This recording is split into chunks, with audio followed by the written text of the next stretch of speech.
والذین یؤمنون بما انزل الیک وما انزل من قبلک وبالآخرۃ هم یوقنون، اور آخرت کا بھی یہ لوگ یقین کرتے ہیں۔ مالک یوم الدین کی تفسیر ہو رہی ہے۔ آخرت کے 3 مرحلے ہیں، ایک قبر، دوسرا حشر، اور تیسرا معال یعنی جنت یا جہنم۔ آخرت ان 3 باتوں پر مشتمل ہے،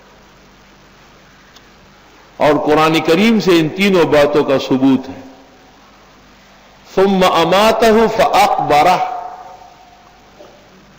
اذا القبور بعثرت،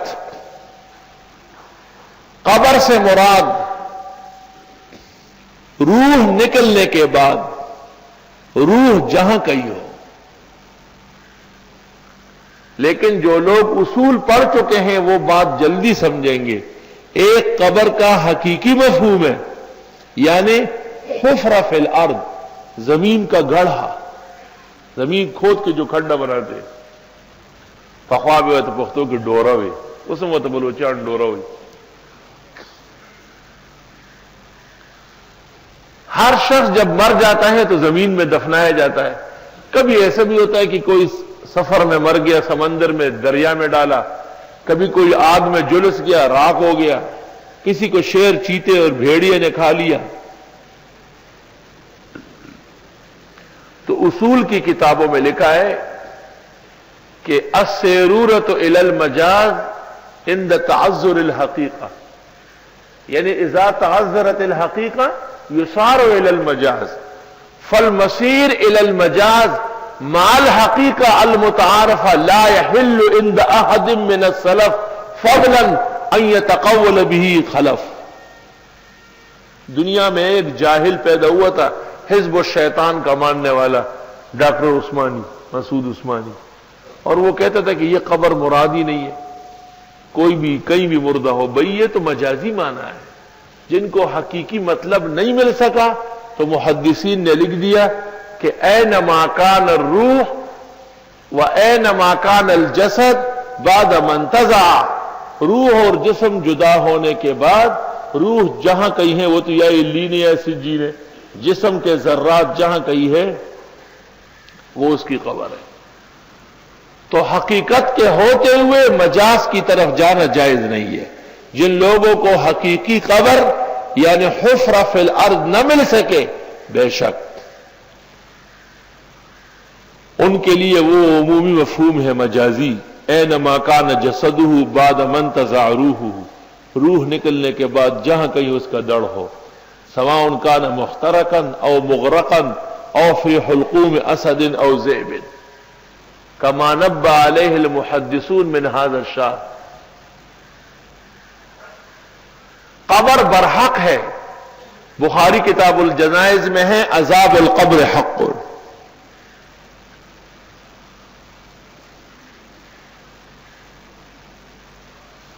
اور امام اعظم امام ابو حنیفہ سے الفقہ الاکبر صفحہ 187 علاؤالدین بیکندی کی شرح کے ساتھ، فقہ اکبر کی 20 نسخے دنیا بھر کے فقہ اکبر، اس کا صفحہ 187 ہے۔ امام اعظم فرماتے ہیں عذاب القبر حق وسؤال منکر ونکیر فی القبر حق وعود الروح الى الجسد فی القبر حق، الحق ثابت بالقرآن والسنہ واجماع الامہ۔ صفحہ 187، 88، 89، فقہ الاکبر للامام العظم ابی حنیفہ النعمان بشرح علاؤالدین البیکندی۔ پہلا مرحلہ، اول مرحلہ من مراحل الآخرہ هو القبر، والثانی الحشر۔ قبر کا مطلب یہ ہے کہ اس جسم سے جو قبر میں ہے اپنی روح کا تعلق ہے، جس کو محدثین کہتے ہیں نوع من الحیات، ایک قسم کا تعلق ہے، سو یتلذذ باللذائذ ویتعلم بالآلام، لذت اور درد محسوس کرتا ہے۔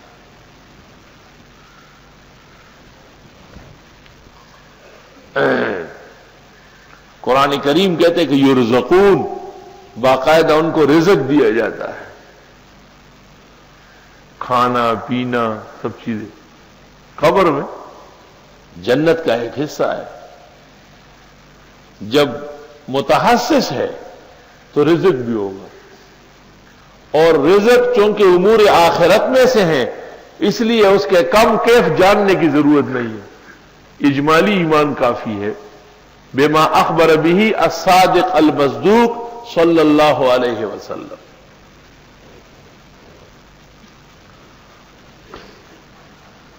باقی تواتر موجود ہے احادیث کا اس میں، لیکن یہ نظریہ جو پنجاب کے ایک زوال مزل کا ہے کہ ایک دفعہ جب موت سے روح نکلی، قیامت سے پہلے پہلے اس روح اور جسم کا آپس میں کوئی تعلق نہیں۔ اس وقت میں زیادہ بات نہیں کرتا، اپنے مقام پر کروں گا، صرف ایک عبارت لکھواتا ہوں، اور ابن تیمیہ اپنے فتاوی جلد 4 صفحہ 183 پر لکھتے ہیں، فمن انکر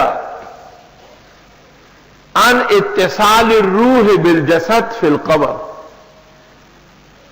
جو کہتے ہیں کہ قبر میں روح کا جسم سے کوئی تعلق نہیں، فہؤلاء کفار باجماع المسلمین، فتاوی ابن تیمیہ جلد 4 صفحہ 183۔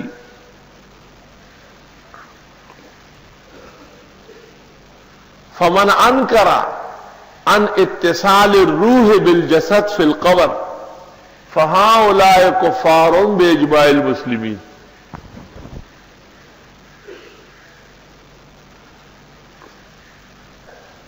دوسرا مرحلہ حشر نشر کا ہے کہ ان قبروں سے لوگ دوبارہ اٹھیں گے اور میدان حشر قائم ہوگا، اور اللہ جل جلالہ دنیا کے عقائد و اعمال کا حساب فرمائیں گے۔ اللہ اپنے فضل سے آسان فرمائے۔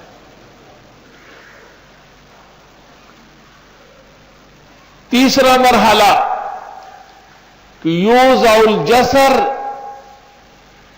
علی النار، صحیح مسلم جلد اول صفحہ 100 اور 101۔ ثم یوضع الجسر علی جہنم، دوزخ پر پل باندھا جائے گا، یقال لہ الصراط، پل صراط جسے کہتے ہیں۔ ایسے لوگ بھی پیدا ہو گئے، کہتے جی پل صراط کی کیا ضرورت ہے؟ میں نے کہا تو معتزلہ تمہارے باپ دادوں نے کہا ہے، اہل سنت تو قائل ہے۔